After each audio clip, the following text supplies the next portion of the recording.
Hello, everyone. I just wanted to make a little addition to my original sketchbook video that I posted earlier on YouTube. I had seen some other artists by these sketchbooks by Talens, and I thought I would try them out because the paper quality and um, the overall texture of the book seemed to be good quality. You can see that they're 140 grams, 90-pound paper. And 90 pounds to me kind of seemed like it would be too lightweight. But this actually is really good paper for, I think, any multimedia. And I'll show you my sketchbook I started later. But I just want to show you some of the different colors. They come in this nice blue color, this nice yellow, bright, happy, cheery yellow color, and this coral color, which, as you can see, I've already broken in with some stickers and made it my own. Start with the stickers. As you guys may or may not know, I subscribe to a art subscription box. Every month they send you a new box. It's called Art Snacks, and you get all kinds of goodies depending on what subscription level you subscribe as. If you want just like drawing mediums, you can get just those, or if you want a surface to draw on, like paper or a sketchbook, depending on which on the month, they'll send you whatever it is. For instance, this month for the May box, they sent this brush sign pen, which is very lovely. I haven't yet tried it out.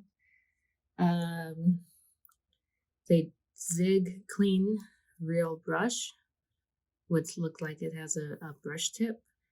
I literally just got these like last night, so I haven't had a chance to try anything out.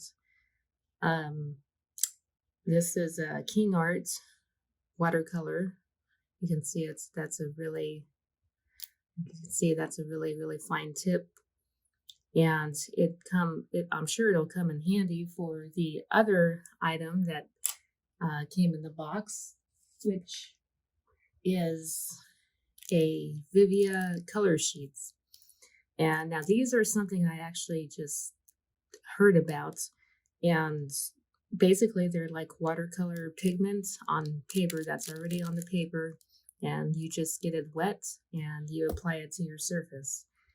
It's like the most genius thing I have ever heard of, and I wish I had heard about it earlier because watercolors are my favorite medium, but having to deal with the tubes of paint and mixing like the colors and having to carry like a big palette around, um, it just for me, I need like a big place to spread out to be able to do that. I can't really like take it with me and then have to spread everything out. And then by the time I spread everything out, it's the mood has passed. So these I'm really excited to try. You can you can do all kinds of different different things with them. I've heard. I've never tried them out just yet, but really excited to. And then as for the surface, so I'm like on the Art Plus subscription, so I get like these tools and then a surface. So this month's surface was this graphics aqua pad. Not sure if you can see that, but it looks like it's gonna be fun to work on. It just comes in this already fell out, but this is fine because you're just gonna rip it off the block anyways and test it out. So I cannot wait to try that. And it seems like from what they have on the cover that it should be fun watercolor paper to try. I have no idea what 220 what that means. If that's I'm sure the grams, but I don't watercolor paper and different other types of paper. I never like understood what is good thickness, what is too thin. So what better way than to try it out with practice, right? So I will be working on this at some point today when I have time at my lunch break. But I wanted to show you guys the sketchbooks today. Very, very good, sturdy quality. Very thick, lot of pages. It says 80 sheets, but you know, I feel like there's a lot more in there than that. The binding is solid. As you can see, I've broken it in with some watercolor stuff, and the pages are wavy, but they're not as bad as other paper I've used. And it comes with this cute little ribbon, and so yeah. And yes, the sticker comes with like all this stuff, so you get a different sticker each month, which is really cool. The other stickers I have on here is old San Diego State logo, because I happen to work at San Diego State, so I thought, why not put it on my sketchbook?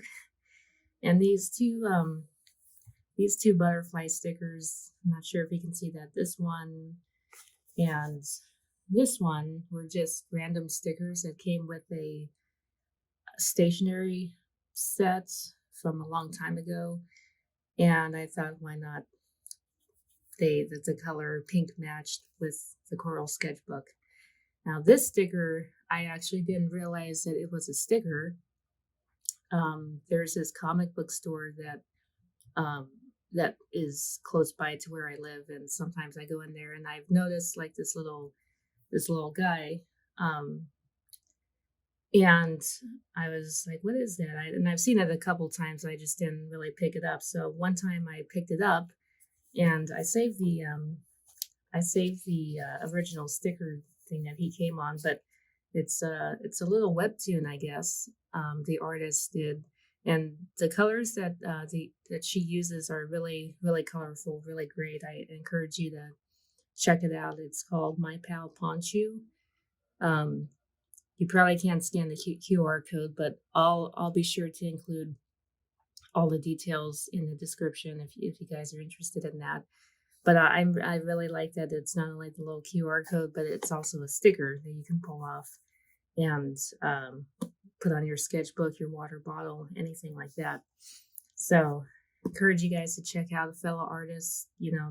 That's what I really love about artwork and artists alike, is you find something that you like, and you're supporting another artist by spreading the word. So hope you guys check it out and maybe pass on the word if you know someone who could be interested if you're not. So I know a lot of people start out their sketchbooks by putting like a palette, like a color palette, or doing random sketches, or some go really fancy and like the beginning of a book. And breaking in a new sketchbook is always hard for me, because I'm like, how it starts out for me feels like if it doesn't start out good, I'm not going to want to keep going back in it, even though technically you don't have to start on page one. You can start on the back, or you can start in the middle, smack in the middle, or you can just, jump around. But I always like to have something to open it up to and see something pretty. And so I thought I would try out some different materials and washi tape. So you can see that I did a little practice with a marker that I got from one of these art books. Art snacks. It was a marker. And I just want to do something simple, Sketchbook 2022, with some washi tape on the design, just different pattern washi tape that I had received.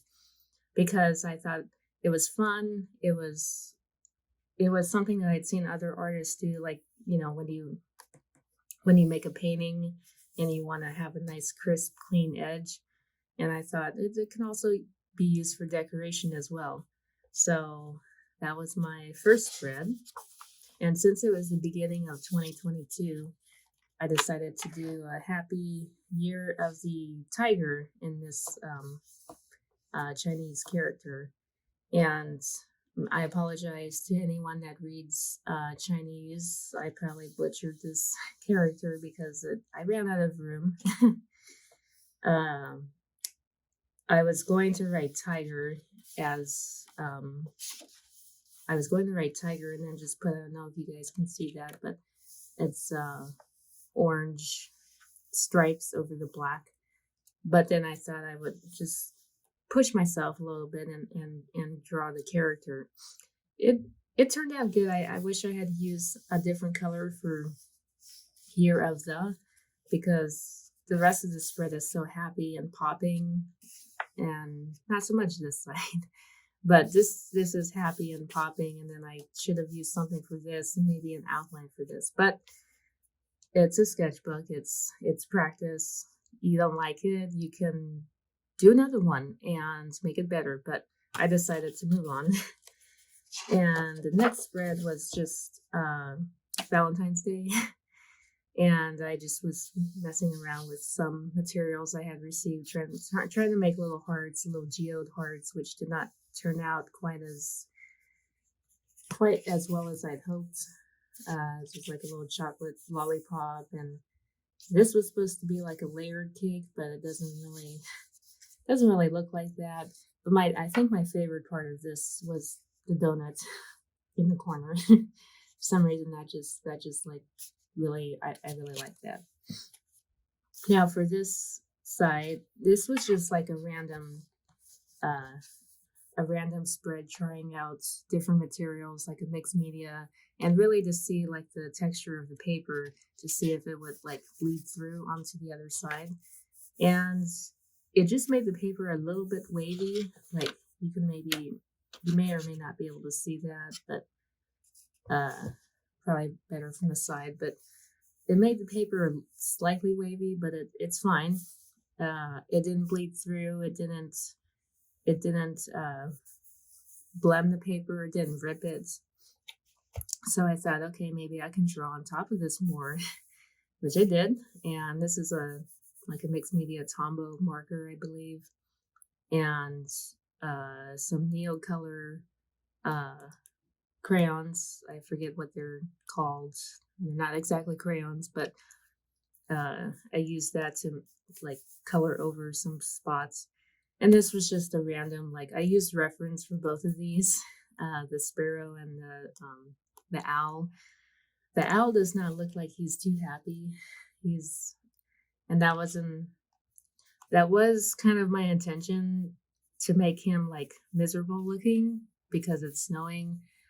I don't know what I was thinking when I made this spread. I was gonna do like a transition from like winter to fall to like summer and spring, and it just wasn't happening, so I just finished it. But I think it still turned out cute and whimsical. So, and the little owl is my favorite. Now for the next spread, I didn't actually finish this axolotl until later, but I had done the backgrounds, which is the blue acrylic marker, just to see again if it was going to bleed through, and surprisingly it didn't. So that's why I'm really shocked that these pages, even though it says they're 90 pounds, I'm really shocked that they hold up so well, because they really didn't, like, nothing I've done so far has really bled through. You can maybe see a little bit of ghosting on the other side, but that's just from the material, the drawing material. Anyhow, both of these backgrounds were done in acrylic marker that I had received from couple different art boxes. This one was a nice blue, and it seemed to go down pretty well on the paper. There's no like eating up at the paper. This one, though, I don't know if you guys can see, but like the red marker, it just, and I can feel it on here, like especially this area, it really, maybe this paper was too rough and it was eating at the marker itself, and it just was starting to like kind of eat away at it, and you can kind of see that by the streaks. But it turned out great. I think maybe for small areas it would maybe do better, maybe not like a whole page spread. And you can see this side I used washi tape for to make those nice crisp edges. And it's kind of funny, they're both of these are have like a theme. These are amphibians, frog and an axolotl. For those of you that don't know what an axolotl is, it's like a crazy amphibian. It's like a salamander, but it has these little antennae coming off of their head. This did not totally turn out how I was hoping. His body is not proportionate to the reference image that I used, but I still like it because it still turned out fun, and I had a lot of fun doing it. And I didn't use any washi tape for the edges. I wanted this side to kind of look natural and this side to look clean, just a little bit of opposites. I forget what material I used for this guy. I think I used those Neocolor crayons and did a little watercolor wash over them. So these are really like both like mixed media. And the paper held up very, very well.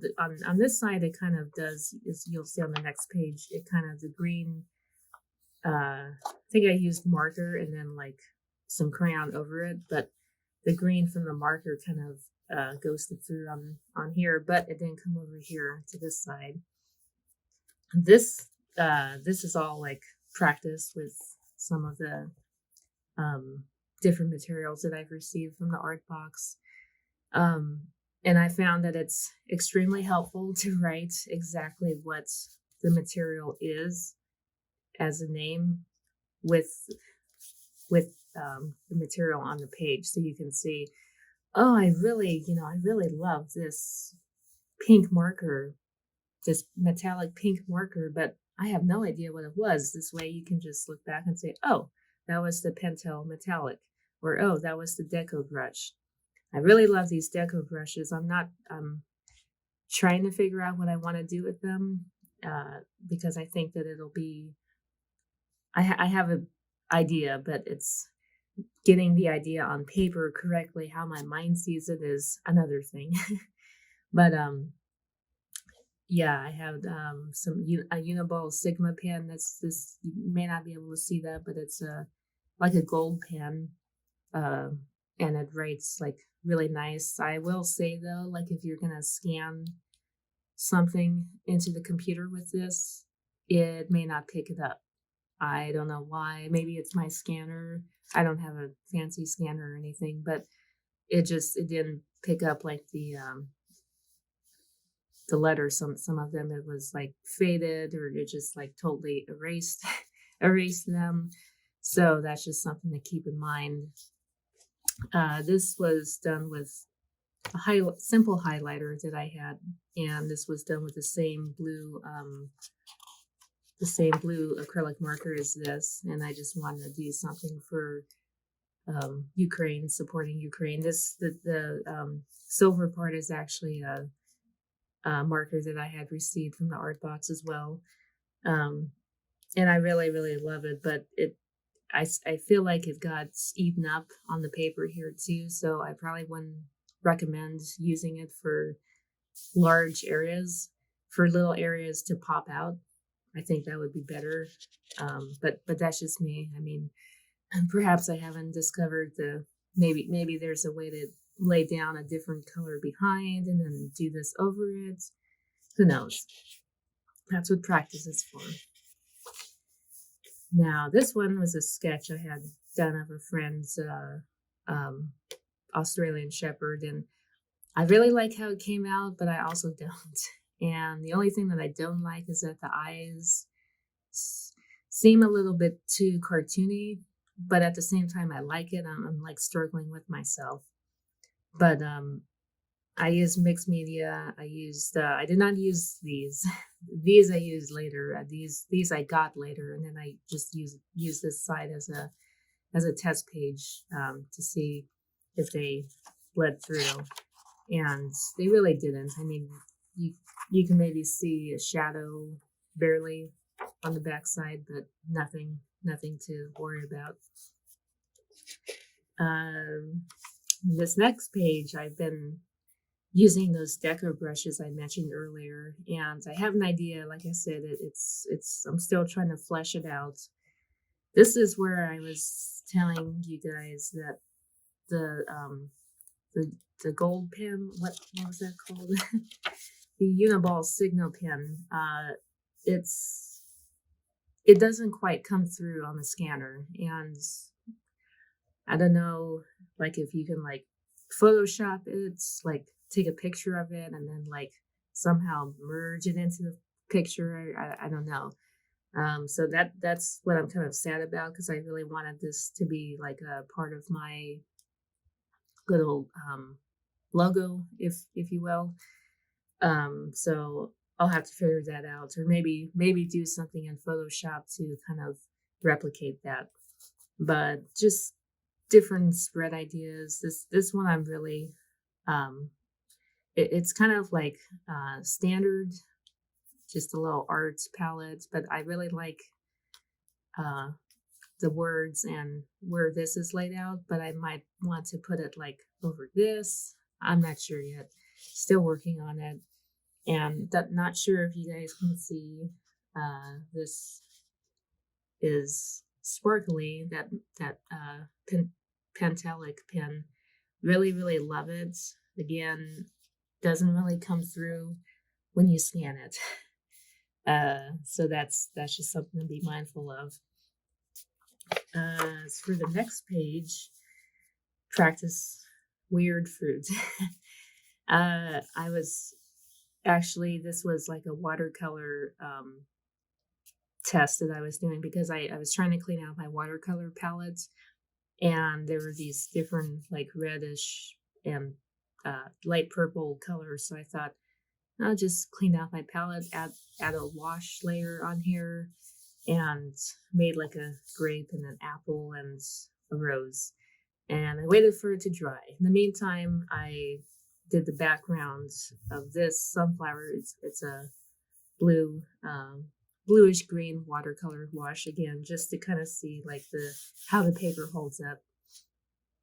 Drew the sunflower later, but I did the watercolor, and then on the next page, I did a greenish yellow wash across the whole spread just to see like how it would affect like the binding, because I had heard of some people experiencing where they use they get the whole spread wet, and then somehow water leaks back through here, and then like you can see it like and in different spots coming through on other spreads. So I just wanted to like test that and to see like if anything, if any pages got damaged, but they didn't. So I'm like, okay, well I guess I can go over this again. So I did a sunflower. It did not quite foreshortening, but it happened wrong. The petals seemed to be shorter, and then as it got towards the top, it got bigger. I'm not sure why. I wasn't exactly planning it that way, but I overall I really like how it turned out. I really like especially how the center turned out, because I didn't like paint it this way. I just did like a little curly Q in there, and I think it really turned out nice. And then for these, I went over them with a Posca pen just to kind of see like how it would look, just playing around with colors and having some experimentation. The Posca pens for this one, I'm not sure why, but it did kind of eat away at the paper, And maybe because it was watercolor underneath, it was just too rough on the Posca pen. I'm not sure. I'll have to try another experiment. And then over this spread, I decided to draw a toucan, and it was good. I'm proud of it for different various reasons, but I know it could be better. Like my go-to laziness, I guess, is just to use black not a Sharpie, but just black marker for all things that look black. And as many of you probably know, black is not true black. Like you look at a panther or a dog, and there's blue, there's gray, there's different tones, and so that's something that I really need to like push myself more and not be lazy. So the next spread I did was a pug it was a friend's dog, and I feel like the sketch turned out way better than he did. Because I think the sketch had like more personality, like his little bug eyes and his mouth. But the colored part came out pretty good too. This is all in Posca except for this red. I think that was a Lyra marker, and maybe his tongue. Yeah, his tongue and the bow was Lyra, and the rest was Posca. And then this one did not quite turn out how I was hoping it would. It was close. It was so close, and then I ruined it. His eye over here, I used a darker Tombow marker. I used these markers, and I used a darker color too soon on this side, and it just kind of like ruined that one side. Like if you look at it and just look at that side, like to me that looks like beautiful. Like obviously could use much improvement, but that looks like a great sketch.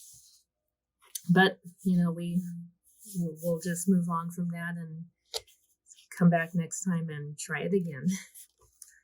And I think this is as far as I got so far, but this was the Deco brush again. And again, I just really, really love this light purple color. It's just really awesome. And trying to flesh out that artist palette idea more, trying to play with the palette size, the idea, like, is it elongated? Is it like more horseshoe shaped? And I thought about adding like a vase of brushes and other drawing materials, but I'm not sure if I'll do that. But anyhow, I hope you guys enjoyed this little peek into my sketchbook, and I hope to share more videos with you doing experiments, especially like with the art snack stuff. I watch many artists that do unboxing, and I can tell you one thing: my unboxing is not nearly as clean and organized as anyone else's, because papers everywhere and like stuff is rolling around, and I'm like trying to find, what is this? But I definitely can do an after the unboxing, so you guys don't have to see all of that messiness. But I am really excited to play with these, and I might do a video showing you guys how these look, like doing like a watercolor palettes for the colors in this sketchbook. I know it came with the sheet of paper, but I'm gonna cheat and I'm gonna use the sketchbook first and just see like how it lays out, and post a video and share what I think with you guys, and I hope it helps you. Thanks for watching today, guys. Bye.